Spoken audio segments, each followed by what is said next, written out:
Hi മക്കളെ, എന്തൊക്കെയുണ്ട് വിശേഷങ്ങൾ? എല്ലാവർക്കും സുഖം തന്നെയല്ലേ? എല്ലാവർക്കും ആരോഗ്യ ആയുസ്സും ആഫിയത്തും ഉണ്ടാവട്ടെ.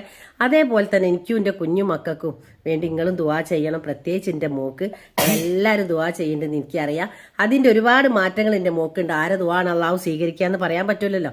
അതുകൊണ്ട് എൻ്റെ മോക്ക് ഒരുപാട് മാറ്റങ്ങളുണ്ട്. എന്നാലും ഏത് നേരം എൻ്റെ മോളെ കണ്ണ് നനഞ്ഞുകൊണ്ടാണ്. ആ കണ്ണിൻ്റെ നനവൊന്ന് മാറാൻ വേണ്ടി നിങ്ങളെല്ലാവരും ദുആ ചെയ്യണം. എൻ്റെ മോക്കൊരു സന്തോഷം സമാധാനം ഉണ്ടാവാൻ. ചിലപ്പോൾ പറയാൻ പറ്റില്ല മക്കളെ, നിങ്ങൾ ആരെ ദുആ ആണ് അള്ളാഹു സ്വീകരിക്കാന്നുള്ളത്. അപ്പൊ മറക്കരുത് കേട്ടോ മക്കളെ. പിന്നെ നിങ്ങളെല്ലാരും എന്താ മോളെ, ചോറ് ഞാൻ വാരിത്തരാം. ഈ ബേജാറാവല്ല, എനിക്ക് വാരിത്തരാ. എനിക്ക് വാരിത്തരണ്ട്. എൻ്റെ മോള് പറയാം എനിക്ക് ചോറ് വാരിത്തരുമെന്ന്. ഞാൻ പറയാം വാരിത്തരാം. ഇടയ്ക്ക് വാരി കൊടുക്കലൊക്കെ ഉണ്ട്. അപ്പം എന്നോട് പറയാം വാരിത്തരുമെന്ന്. അപ്പം ഞാനൊരു കാര്യം പറയാനാ വന്ന് മക്കളെ. ഞാൻ ഒരുപാട് കാലമായി യൂട്യൂബ് നടത്താൻ തുടങ്ങിയിട്ട്. ഈ ഒരു കൊറോണൻ്റെ സമയത്താണ് യൂട്യൂബ് തുടങ്ങിയത്. അത് ഞാനല്ല മക്കളെ തുടങ്ങിയത്. കൊറോണൻ്റെ സമയത്ത് തുടങ്ങിയതാണെങ്കിൽ എൻ്റെ പേരക്കുട്ടികളാണ് തുടങ്ങിയത്. യൂട്യൂബ് കൊറോണ സമയത്തല്ല തുടങ്ങിയത്. കൊറോണ കഴിഞ്ഞിട്ട് ഒരു മാസം കഴിഞ്ഞ സമയത്താണ്. പക്ഷെ എല്ലാവരും ആൾക്കാരൊന്നും വല്ലാതെ പുറത്തേക്ക് ഇറങ്ങുന്ന സമയത്തല്ല. അങ്ങനെയാണ് എൻ്റെ ദിയമോള് ചാനൽ തുടങ്ങിയത്. അങ്ങനെ ചാനൽ തുടങ്ങിയത് ഹനാൻ കൊച്ചി വ്ളോഗ് എന്ന് മാത്രമേ ഉള്ളൂ ആ ചാനലിൻ്റെ പേര്. അങ്ങനെ ആ ചാനൽ തുടങ്ങി. അങ്ങനെ കുറച്ച് കഴിഞ്ഞപ്പോഴാണ് നമ്മളൊരു സ്ഥലത്ത് പോയപ്പോഴാണ് ഈ ചാനൽ നടത്തുന്നതും ഈ ചാനലിൻ്റെ കാര്യങ്ങളൊക്കെ നമ്മൾ അറിയുന്നത്. ഇങ്ങനെ ചാനൽ കുട്ടികൾ നടത്തുന്നുണ്ടെന്ന് തന്നെ ഞാൻ അറിയുന്നത്. കാരണം അന്നേരം തന്നെ 20,000 25,000 വട്ടം കഴിഞ്ഞിരിക്കുന്ന മക്കളെ. എനിക്കറിയില്ല അതെന്തൊക്കെയോ ചെയ്യേണ്ടതൊക്കെ. ദിയമോള് ഇഷ്ടം. അന്ന് ദിയമോൾക്ക് 6 വയസ്സല്ലേ, 2ാം ക്ലാസ്സിലല്ലോ പഠിക്കുന്നത്. ആ സമയത്താണ് എൻ്റെ മോള്.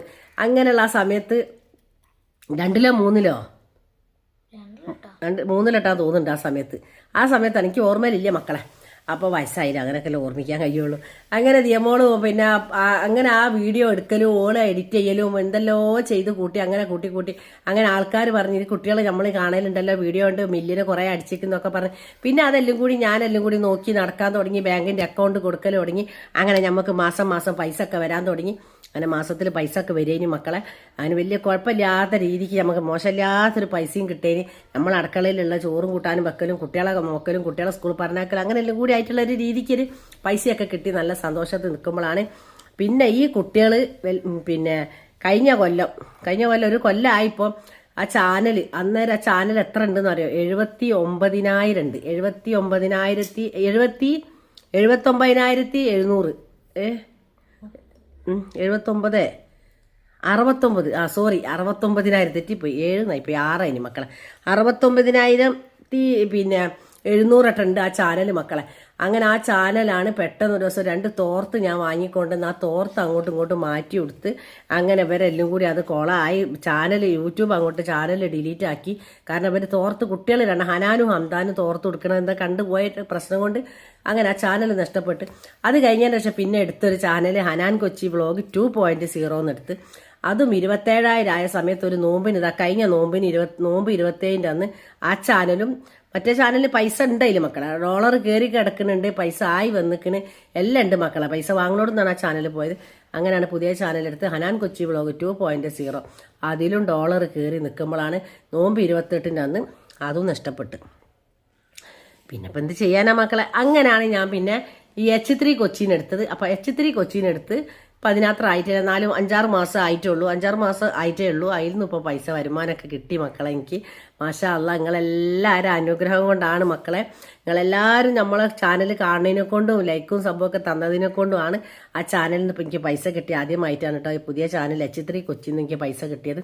ഒരുപാട് സന്തോഷമായി. പൈസ കിട്ടിയ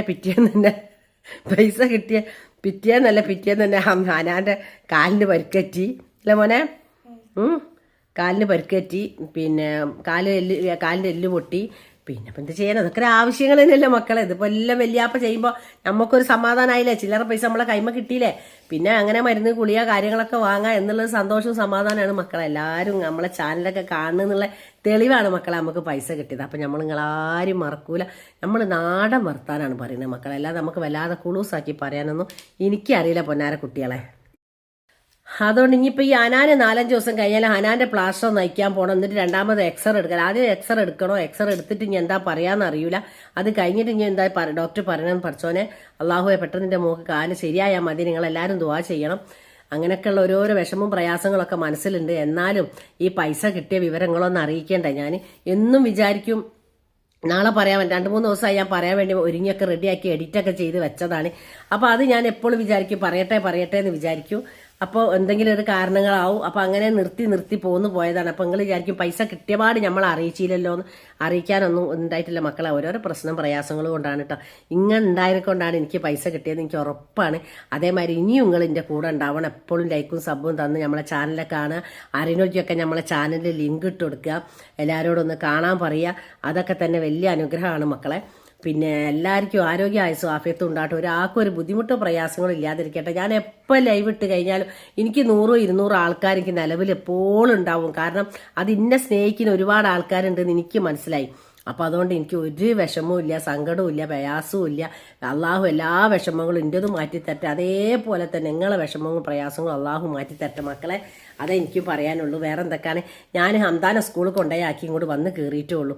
വന്ന് കയറിയ പാടുന്നെ ഞാനിത് പറയാൻ തീരുമാനിച്ചു. അപ്പം എൻ്റെ മോൾ എന്നോട് പറഞ്ഞ് വന്ന കയറിയ പാട് ഇന്നലെ ഞാൻ പറയണമെന്ന് വിചാരിച്ചത് ഇനി അപ്പോൾ മറന്നുപോയി. അപ്പം ഇന്ന് വന്ന പാടിൻ്റെ മോള് പറഞ്ഞ് അമ്മ പൈസ കിട്ടിയ വിവരം പറയണ്ടേന്ന് ചോദിച്ചു എന്നോട്. ഞാൻ മോളോട് പറഞ്ഞ് ഓർമ്മയാക്കി കൊടുത്തിന്, മോളെ നാളെ ഒന്ന് വീഡിയോ ഒന്ന് എടുക്കുമ്പോൾ പൈസൻ്റെ വിവരം ഒന്ന് വീഡിയോ കൂടെ പറയാനുള്ളതൊന്ന് ഓർമ്മയാക്കി തരണം. ആ വീഡിയോ ഒന്ന് എഡിറ്റ് ചെയ്ത് ഇടണം കേട്ടോ ഒന്ന് ഓർമ്മയാക്കി തരണമെന്ന് പറഞ്ഞപ്പം അതുകൊണ്ട് എൻ്റെ മോള് വേഗം ഓർമ്മയാക്കി തന്ന് ഉമ്മ വീഡിയോ ഇടണം കേട്ടോ എന്ന് പറഞ്ഞു.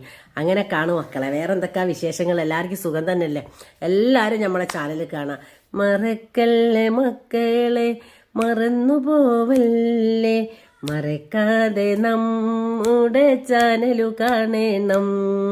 മറന്നിടല്ലേ മക്കളെ, മറന്നു പോവല്ലേ, മറക്കാതെ നമ്മുടെ ചാനലു കാണണം.